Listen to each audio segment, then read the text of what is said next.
আজ ব্রেকফাস্ট থেকে শুরু করলাম। আজকে ব্রেকফাস্টে চাউমিন বানিয়েছিলাম। মানে আলু, বিনস, ক্যাপসিকাম, ডিম দিয়ে, পেঁয়াজ আর সস। তারপরে চলে এলাম দুপুরে রান্না করতে। ঝিঙেটাকে লম্বা করে একটু কেটে নিয়েছি। কি করবো বলো তো? নিরামিষ ঝিঙে পাতুরি। কড়াইতে বেশ কিছুটা সর্ষের তেল দিয়ে দিলাম। আর ফোড়নে দিলাম কালো জিরে। ফোড়নটা যখন সুন্দর গন্ধ ছাড়বে তখন দিয়ে দেবো কেটে রাখা ঝিঙেটা। বর্ষাকালে সবজি ভিজে রাখা যাচ্ছে না, আর সবজিগুলো বাজার থেকে আনলে না কেমন একটা হয়ে যাচ্ছে। সমস্ত ঝিঙে কড়াইতে দিয়ে দিয়েছি, আর দেখো কত সুন্দর জল ছাড়ছে। আমি আগে কিন্তু লবণ দিই না, এখন লবণটা দিলাম। লবণটাকে দিয়ে ভালো করে মেখে নিয়েছি, আর এবার দিয়ে দিলাম হলুদ গুঁড়ো। কিছুক্ষণ নাড়াচাড়া করার পরে দিয়ে দেবো সামান্য লঙ্কার গুঁড়ো, যে যেরকম ঝাল খাও। যখন একটু ঝিঙেটা নরম হয়ে যাবে তখন দিয়ে দেবো সর্ষে বাটা। এই রান্নাটা তো নিরামিষ, আর দুপুরবেলা গরম ভাতের সঙ্গে করে দেখো, খেতে ভালো লাগবে। সর্ষেটাকে ভালো করে ঝিঙের সঙ্গে মাখিয়ে নিলাম। এইবার দিয়ে দেবো সামান্য চিনি। নিরামিষ যে কোনো রান্না করো, একটু চিনি না দিলে না ভাল লাগে না খেতে। এবার দিয়ে দিলাম চিনিটা।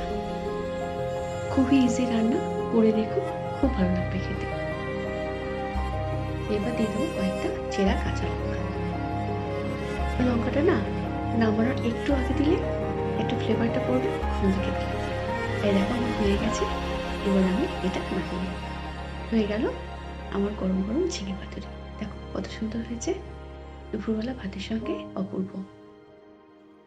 এইবারে করে নেব কড়াইতে সাদা তেল আর কালো জিরে কাঁচা লঙ্কা দিয়ে আলু, পেঁয়াজ আর টমেটো দিয়ে একটু মাখা তরকারি, যেটা রুটি, গরম গরম রুটি আর লুচির সাথে অপূর্ব লাগবে।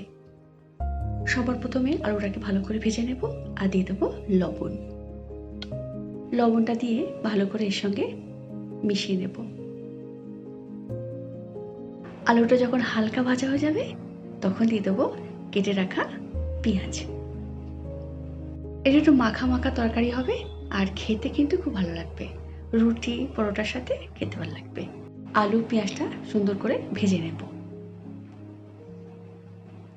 এই যে ভাজা ভাজা হয়ে গেছে, এবার দিয়ে দেবো একটা ছোট সাইজের টমেটো কুচি।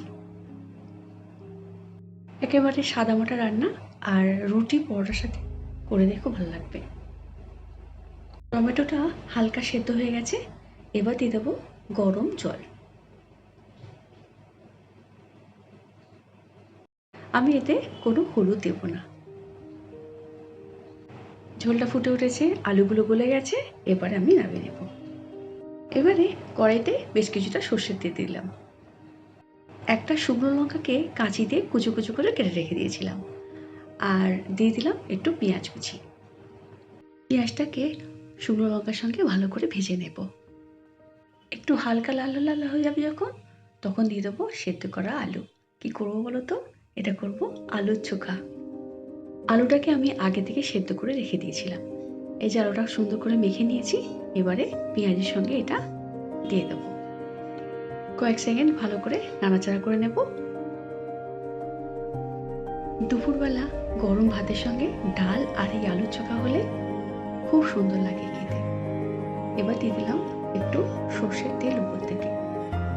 এই যে আলু চোখা হয়ে গেছে, এবার এটা আমি নামিয়ে নেব। গরম গরম আলুর চোখা। এবারে ওটাকে আমি সেদ্ধ করে নেব। দুপুরে অনেক রকমের রান্না হয়ে যাচ্ছে, আর এদিকে সয়াবিনটাকে আমি সেদ্ধ করে আর সর্ষের তেলের সঙ্গে ভালো করে ভেজে নিয়েছি, যেরকম সয়াবিন বানাই আর কি। আর একদিকে আমি ভাতটা বসিয়ে দিয়েছি, আর এদিকে সয়াবিনটা ভালো করে ভাজা হয়ে গেছে। এবার আমি সয়াবিনটা করে নেব। কথা বলতে বলতে সয়াবিনটা আমার হয়ে গেছে, এবারে নামিয়ে নেব। দেখো সয়াবিনটা হয়ে গেছে। এবারে করে নেব কুমড়োর একটা নতুন রেসিপি। একেবারে ছোট্ট ছোট্ট করে কুমড়ো কেটেছি, আর লবণ দিয়ে দিলাম, আর লঙ্কার গুঁড়ো দিয়ে দিলাম, আর দিয়ে দেবো একটু হলুদ গুঁড়ো। এবারে নতুন রান্না করে দেখো, ভালো লাগবে। এবার দিয়ে দেবো বেসন, আর দিয়ে দেবো একটু চালের গুঁড়ি। আর দিয়ে দেবো একটু সামান্য হিং। ব্যাস, এই সামান্য উপকরণ দিয়ে ভালো করে মেখে নেব। আর দিয়ে দেবো সামান্য চিনি। এই সামান্য কয়েকটা উপকরণ দিয়ে এটা করে দেখো, খুব ভালো লাগবে। একেবারে ছোট্ট ছোট্ট করে কুমড়োটাকে কেটে নিয়েছি। হ্যাঁ, অবশ্যই কিন্তু একটু হিং দিও, খেতে কিন্তু ভালো লাগবে। এবারে ডুবো তেলে আমি এটা ভেজে নেব। যেহেতু চালের গুঁড়ি দেওয়া আছে আর একটু বেসন দেওয়া আছে, এটা একটু মুচমুচে হবে, খেতে ভালো লাগবে। এবারে কড়াইতে দিয়ে দিলাম, ভালো করে ডুবো তেলে এটা আমি ভেজে নেব। দেখো লাল লাল করে ভেজে নিয়েছি, হয়ে গেছে। এবার নামিয়ে নেব। একটু হিঙে ফ্লেভার, ঝাল ঝাল মিষ্টি মিষ্টি হবে, খেতে ভালো লাগবে। দেখো এই যে কত সুন্দর হয়েছে। অবশ্যই এর সঙ্গে একটু ডাল গুঁড়ো, খেতে ভালো লাগবে। এই যে কত সুন্দর হয়েছে দেখো, একটু মুচমুচে থাকবে। এবারে করে নেব ইলিশ মাছ ভাজা। কদিন ইলিশ মাছ দিয়ে অনেক রকমের রান্না হয়েছে, আজ ভাবলাম গরম গরম ইলিশ মাছ ভাজার ভাত। ইলিশ মাছ ভাজা হয়ে গেছে, আর এদিকে আমি মসুর ডাল সেদ্ধটা বসিয়ে দিয়েছিলাম।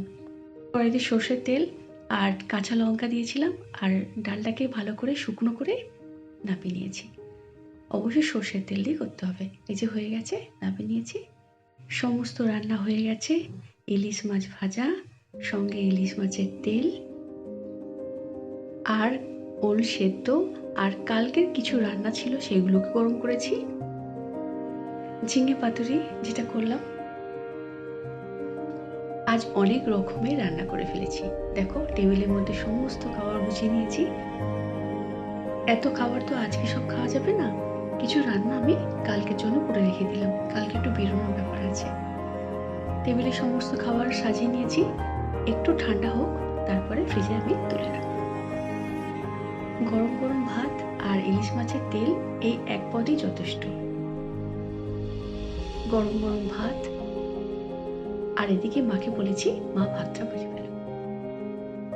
দুপুর তো অনেকটা হলো, এবারে সবাই খাবার খেতে বসে গেছি। নিরামিষ ঝিঙে পাতুরিটা এত অপূর্ব খেতে হয়েছে, দারুণ লাগলো। এই যে নিরামিষ কিছু কিছু রান্না আছে, যেটা দুপুরবেলা গরম গরম ভাতের সঙ্গে অপূর্ব লাগবে।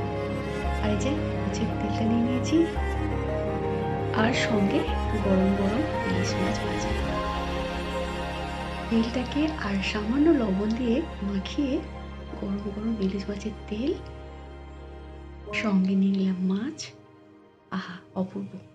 খাবার খেতে খেতে আজ ব্লগটা এখানেই শেষ করছি। সবাই খুব ভালো থেকো, সঙ্গে থেকো। টাটা, দেখা হচ্ছে পরের কোনো ভিডিওতে।